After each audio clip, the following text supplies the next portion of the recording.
अच्छा जी, अब हम पढ़ेंगे कि फैमिली ओरिएंटेड बिजनेस के क्या स्ट्रेंथ्स है एंड क्या वीकनेसेस है। तो बेसिकली फैमिली ओरिएंटेड या फैमिली जिस भी बिजनेस में होती हैं इन्वॉल्व्ड पूरी पूरी, वो होती हैं बेसिकली फैमिली बिजनेस। ठीक है, तो उसमें पूरी पूरी ज़रूरी नहीं है कि पूरी की पूरी फैमिली इन्वॉल्व हो, एटलीस्ट 2 मेंबर्स भी अगर होंगे फैमिली के तो वो जो है फैमिली बिजनेस कहलाया जाएगा। ठीक है, अब यहाँ पे एक फॉर एग्जांपल यहाँ लिखा हुआ है कि जो फैमिली जो कि होती है इन्वॉल्व वही रिटेन भी करती है उसी बिज़नेस की ओनरशिप को। फैमिली ओरिएंटेड बिजनेस बहुत इंपॉर्टेंट है हर इकनॉमीज़ के अंदर, ये देखा गया है। स्पेशली न्यू इंडस्ट्रियलाइजिंग वन के अंदर। ठीक है, जो भी नई इंडस्ट्रियलाइज कर रही हैं उनके अंदर तो जो है ये हद से ज़्यादा इम्पॉर्टेंट होती हैं फैमिली ओन्ड बिजनेसेस। अब कुछ एग्जांपल्स दी हुई हैं। फॉर एग्जांपल साउथ अफ्रीका के अंदर 80% जो है family owned and operated businesses हैं, और बहुत सारे बिजनेस जो है स्मॉल भी हैं, और ये है 65% of the small businesses in Malaysia. ठीक है, लेकिन अब अगर हम ये देखेंगे तो सारी स्मॉल हैं, लेकिन नहीं, एशिया के अंदर देखा गया है कि फैमिली बिजनेस इस 50% बनाती हैं of the public limited companies, और इंडिया में भी देखा गया है कि ये family owned and operated businesses 67% बनाती हैं India too, and the founding families still retain a controlling interest over 50% of shares. Family businesses have several significant strengths and weaknesses too. Strength की तरफ चलते हैं। स्ट्रेंथ की तरफ है 3 हमारे पास पॉइंट्स, इनमें से हैं कमिटमेंट है, फिर है reliability and pride, and the last is knowledge continuity. Weaknesses के पास में भी हमारे पास है, वीकनेसेस में हमारे पास है 4 पॉइंट्स। सबसे पहले सक्सेशन आ जाती है, सेकंड पे है इनफॉर्मेलिटी, थर्ड पे है traditional, and the fourth is conflict. Commitment तो नॉर्मल सी बात है, हमें भी पता है कमिटमेंट होती क्या है।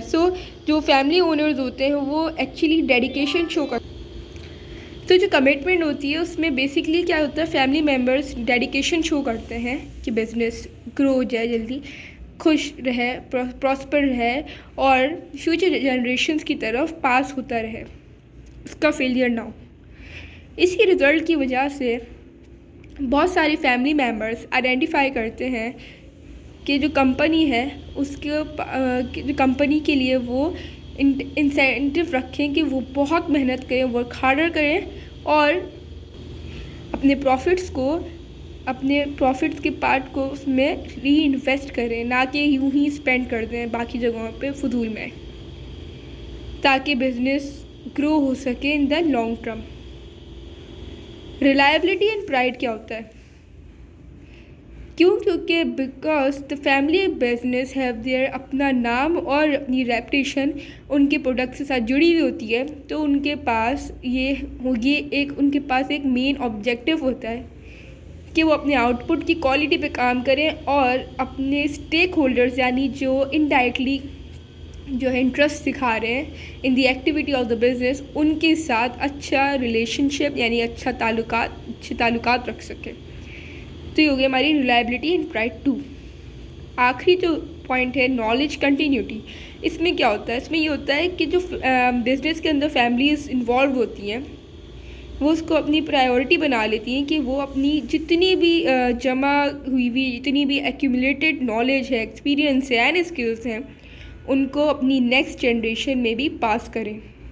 बहुत सारे बिज़नेस जो कि फैमिली ओरिएंटेड होते हैं वो बहुत ही यंग एज यानी बहुत ही छोटी उम्र से अपने बिज़नेस के अंदर इन्वॉल्व हो जाते हैं। ये इंक्रीज़ करता है उनके लेवल ऑफ कमिटमेंट को, यानी कि वो कहते हैं कि हमें अपनी सारी डेडिकेशन, सारा हार्डवर्क इसी को दिखाना है, और उनको प्रोवाइड करते हैं with the necessary tools to run their family business. तो ये हो गए हमारे 3 पॉइंट्स। नाउ वीकनेसेस क्या होती हैं of the family businesses? Succession होती है।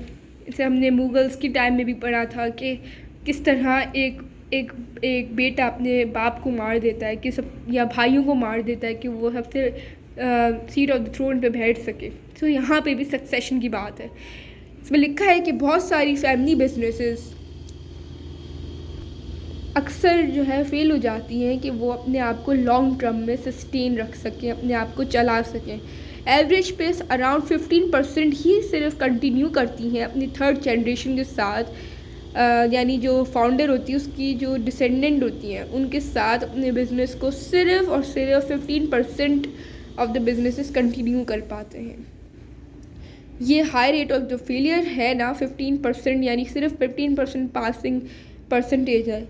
तो जो फैमिली बिजनेसेस होते हैं वो अक्सर, ये होता क्यों कि फैमिली बिजनेसेस बंद हो जाते हैं, वो इसलिए होता है क्योंकि उनके पास, उनके आगे वाली जनरेशन के पास स्किल्स की कमी होती है, और उनके पास स्किल्स की कमी होती है, और इसके साथ साथ वो अपने बाकी की जनरेशन्स के अंदर ये मैनेजमेंट रिस्पॉन्सिबिलिटीज़ की भी स्किल्स नहीं डाल पाते, उनके अंदर वो फॉरवर्ड नहीं कर पाते चीज़ें अपने डिसेंडेंट्स के अंदर, और इस वजह से फैमिली मेम्बर्स के दरमियान कॉन्फ्लिक्ट्स होते हैं, और उनको अक्सर कोलैप्स करना पड़ जाता है बिजनेस को।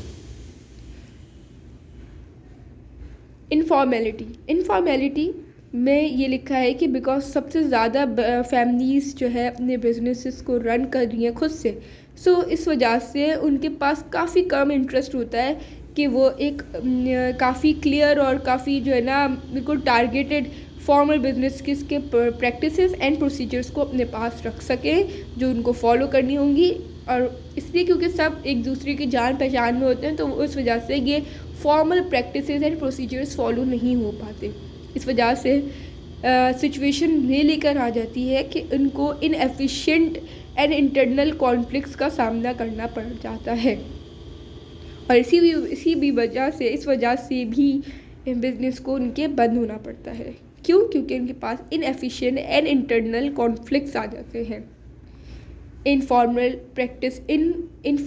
प्रैक्टिसेस को ना फॉलो करते हुए एंड प्रोसीजर्स टू ट्रेडिशनल का क्या मतलब है? इसमें ये लिखा है कि क्योंकि उनके बाप दादाओं के टाइम से वही प्रैक्टिसेस, वही सिस्टम, वही प्रोसीजर्स चल रहे थे, तो वो रिलेक्टेंट हो जाते हैं कि नहीं, हम इनको चेंज नहीं करें।